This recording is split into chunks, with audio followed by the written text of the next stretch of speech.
Franklin's Blanket by Paulette Bourgeois. Franklin could slide down a riverbank all by himself. He could count by twos and tie his shoes. He could even sleep alone, as long as he had a goodnight story, a goodnight hug, a glass of water, a nightlight, and his blue blanket. In the beginning, the blanket was big and soft and edged in satin, but with all the snuggles and cuddles, it now had holes in the middle and tatters along the edges. Every year, as Franklin got bigger, his blue blanket got smaller. Franklin usually kept his blanket folded in his top drawer. One night, it wasn't there. Franklin searched around his room. He rummaged through his toy chest. He took everything out of his drawers and his books off the shelves, but he could not find his blue blanket anywhere. He ran to tell his parents. Go back to bed, they said, as soon as they saw him. But, said Franklin. No but, said Franklin's father. You have had a good night story, a good night hug, 2 glasses of water, and I turned on your nightlight myself. But I can't find my blanket, said Franklin. So Franklin and his parents hunted everywhere. Try to remember, said Franklin's mother. When did you have it last? Franklin thought. In the morning, after a fight with Bear, Franklin had snuggled with the blanket until he felt better. In the afternoon, when thunder crashed and lightning flashed, Franklin had covered himself with the blanket until it was all calm. He was sure that after the storm he had put the blanket back where it belonged. When Franklin and his parents looked, the blanket wasn't there. We'll find it tomorrow, said Franklin's mother. I can't sleep without my blanket, said Franklin. I have an idea, said Franklin's father. He left the room and came back with an old yellow blanket. What's that? Asked Franklin. It was mine, said Franklin's father. Maybe it will make you feel better. Franklin tried to snuggle the old yellow blanket, but it wasn't the same.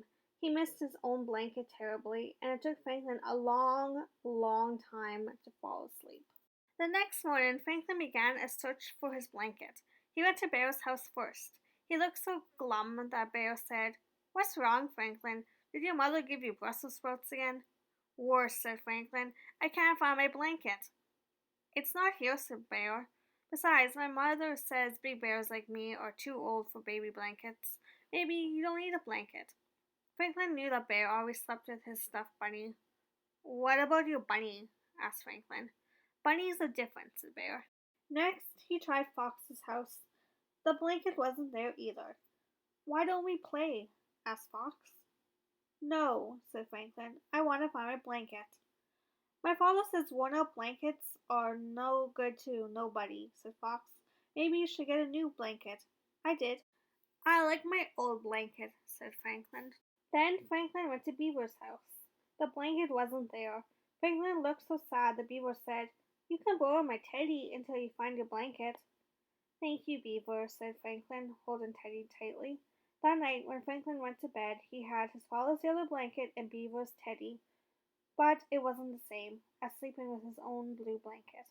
At breakfast, Franklin's father sniffed and pinched his nose. Do you smell someone odd? He asked. A sort of musty old sock smell. Franklin and his mother sniffed too. Then Franklin remembered. I think I know what that smell is, he said. Franklin reached under his chair and pulled out his blue blanket. Plop! A handful of cold, slimy Brussels sprouts spilled out of the blanket and onto the floor. His mother and father stared with amazement. Look, said Franklin, I found my blanket. I forgot I put it here.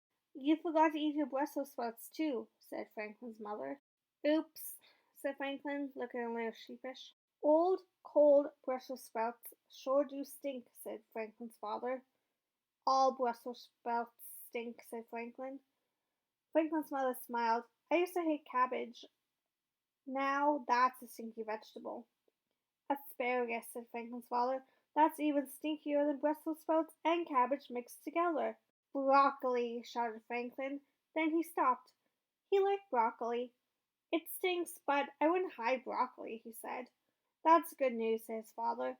Franklin helped to tidy the mess. Then Franklin picked up his blanket.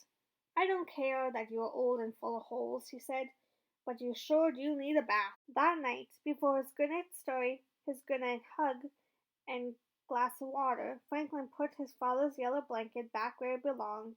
He was glad he lived in a house where even old blankets had their special place.